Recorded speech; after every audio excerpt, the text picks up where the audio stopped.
Coach, paano po mag-activate ng retailer? Kasi may gusto mag-avail sa akin, hindi ako marunong.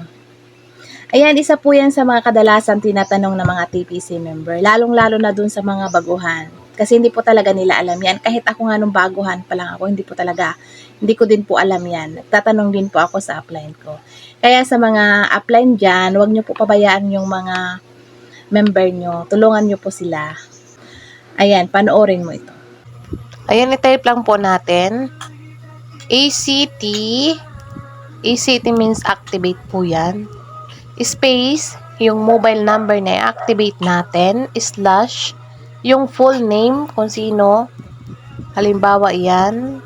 Emily Morana. Ayan.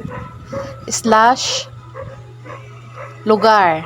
Halimbawa, Romblon.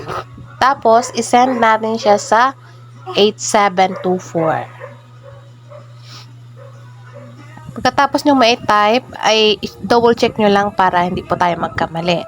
And then, pag nasend na po yan, ay may marireceive po tayo na confirmation. Bago tayo mag-activate, siguraduhin po natin na may load wallet pa tayo. At least 100. Mapupunta yun doon sa ating inactivate na retailer. Ganitong confirmation yung matatanggap nyo pag na-activate nyo na.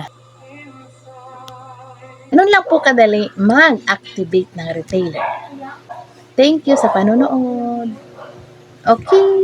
Sa mga retailer ko dyan, huwag nyo po sayangin yung 5-SIM retailer activation nyo. Pwede po kayo mag-activate ng 5 katao na gusto rin mag-loading business.